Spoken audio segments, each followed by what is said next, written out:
Hey Internet, Eric here. Well, it's Fright Friday again. I've done quite a few of these, but if you're new to the channel or you actually haven't seen a Fright Friday video yet, um, what it is, it's a concept created over on the Horror Freak 85's channel.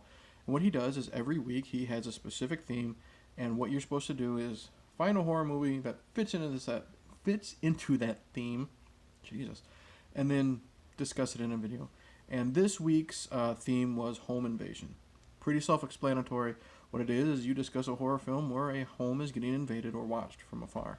And I figured a lot of people would probably be doing The Purge, or its sequels or prequels or whatever is in that series, or The Strangers with Liv Tyler.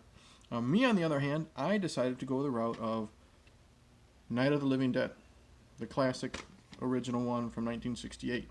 If you're new to my channel, there we go. If you're new to my channel, welcome. I do discuss plot spoilers, specific scenes, all that crap.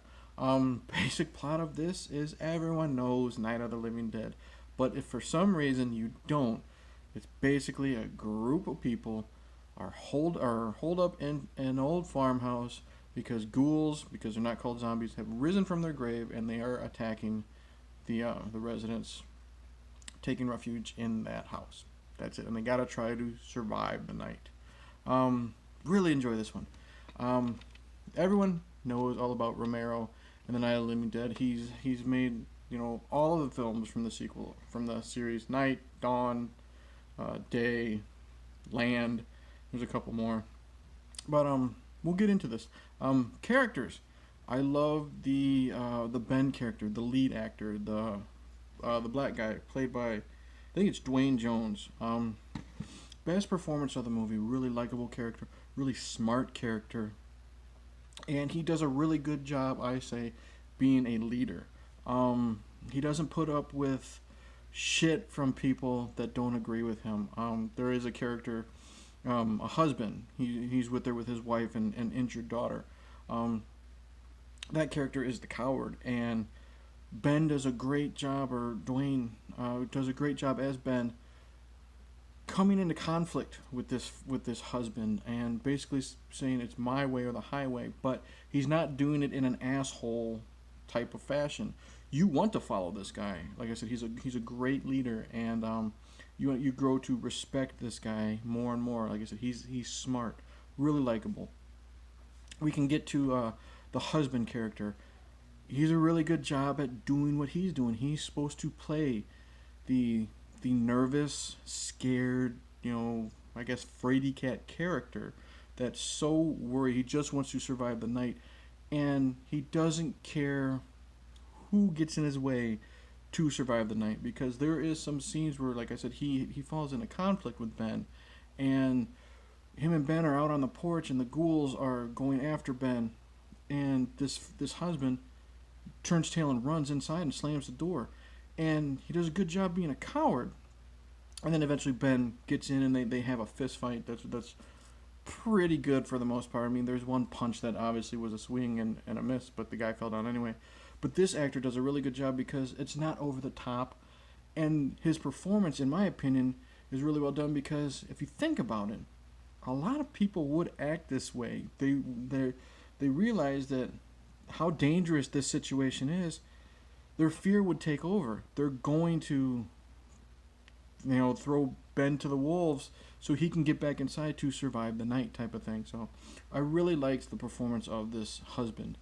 Um, Other characters, his wife, not really in the movie that much, so not much to say about her. Same with the daughter.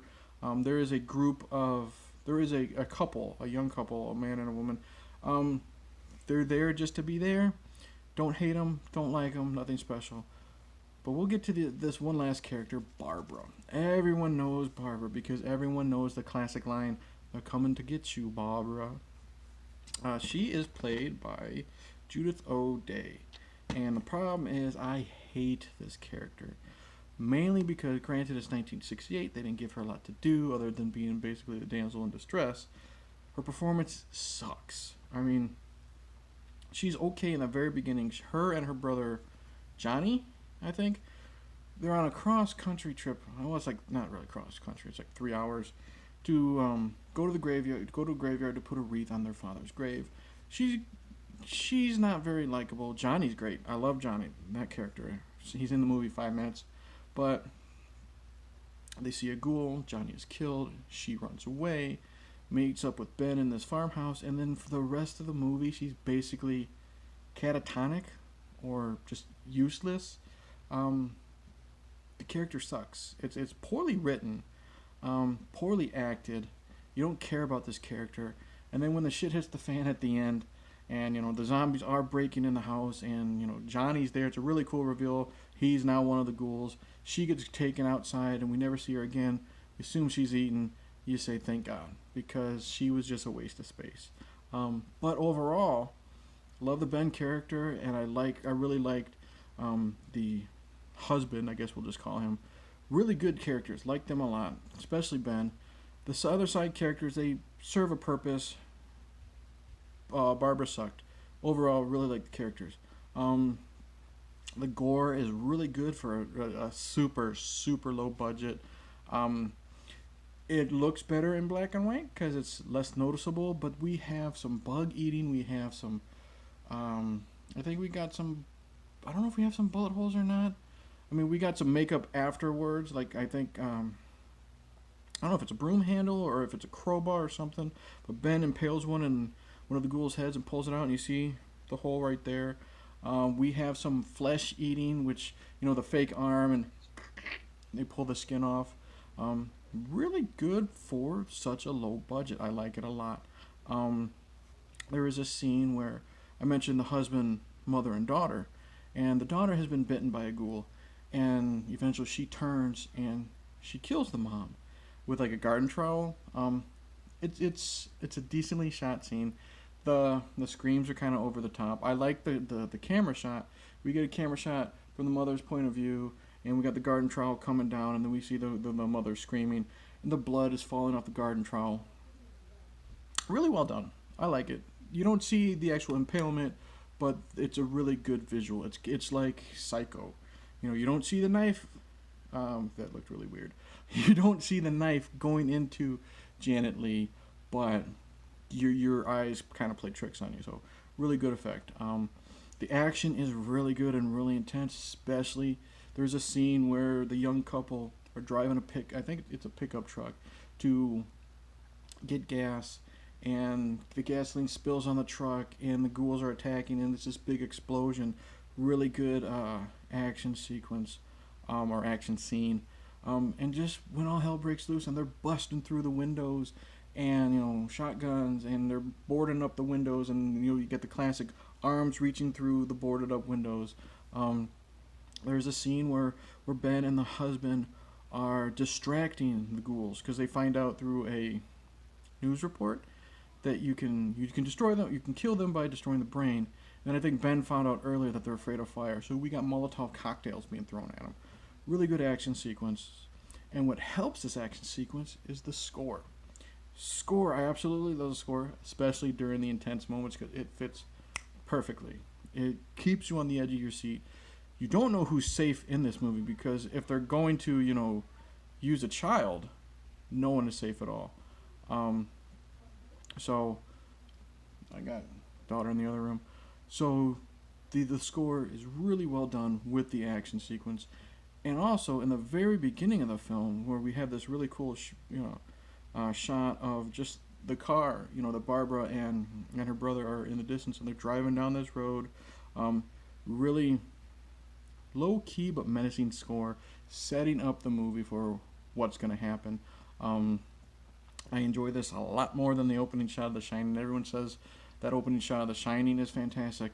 I would prefer this shot of Night of the Living Dead any day. I also like the opening credits. Simple. I like how Night of the Living Dead is in lowercase. You don't really see a title in lowercase. The opening sequence I said with I think his name is Johnny. He's a fun character, teasing her, and this and that. Yeah. What else? Let's see here. Overall, it's a really, really, really fun movie. Really intense movie. Really good nail biter at times.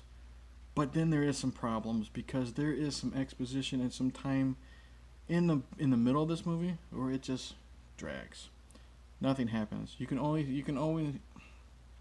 take so much of them boarding up the windows and boarding up the doors, and a lot of that probably could have been avoided. I personally like it more when it comes to zombie films when there's not an explanation on how this is happening. Um, like everyone uses the virus thing, like Resident Evil and all that stuff.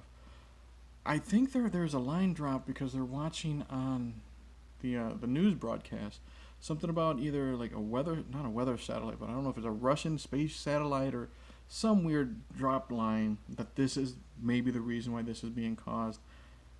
I hate that. I think it's pretty stupid. I'd rather them just rise up because, like they said in the sequel, was the biblical quote: "When there's no more room in hell, the dead will walk the earth." So, but that's just nitpicking. Overall, really enjoy this film. Oh, and the ending. What? I'm not gonna spoil it, but what a way to end this movie. All I'm gonna say is after all this that happened during the night, it ends just like that, and it's just like one of those punch to the gut endings, and you're just like, wow, they really went there. When I first saw this movie, I did not see that coming, and it got me. It was like, man, that really sucked. That after all that this happened, I don't hate the ending. It's just one of those downers. You know, sometimes a downer ending is good, and this was a good downer ending. Yeah, so overall, highly recommend Night of the Living Dead from 1968. The Ben character is great. The husband character is great. Barbara fucking sucks. Action is great. The gore is pretty damn decent, I think, for pretty much no budget. Score is fantastic. That ending gets you.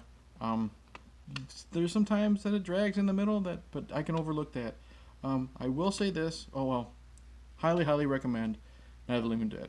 Now, side note, do not get this version. This is the 30th anniversary version, and this version sucks because what they did was they filmed new footage specifically for this release, and they added it into the movie. You get to see people like they're taking the they're either burying or they're taking the initial zombie to the graveyard. You get some exposition about that from a couple of rednecks. And then there's some added scenes with this shaved head, demonic looking preacher who is basically talking about how this is the end of the world and pray to Jesus and all this crap. He ends up getting bitten, and the movie ends with him on an interview saying how Jesus saved him or something. Totally pointless, totally stupid. Avoid the 30th anniversary edition. Stick with the original, which you can find anywhere, because I think there was something about either George Romero himself or someone messed up the trademark, the copyright, and it's been public domain forever. So I found it. I found it on YouTube. You can find colorized versions, all that stuff. But avoid the 30th anniversary. But I highly recommend for Fright Friday, Home Invasion, Night of the Living Dead. So that's it. Thank you for watching. Like and subscribe, all that jazz. Comment below. Tell me what you think. If you're new to YouTube and you want to participate, this is open for anybody. Go to the Horror Freak 85's channel, give him a sub, and he usually, I don't know if it's every Friday he gives the next category out, but give him a sub, show him some support, and participate in Fright Friday. It's a hell of a lot of fun. So in the end, I will also say cheers, and they're coming to get you, Barbara.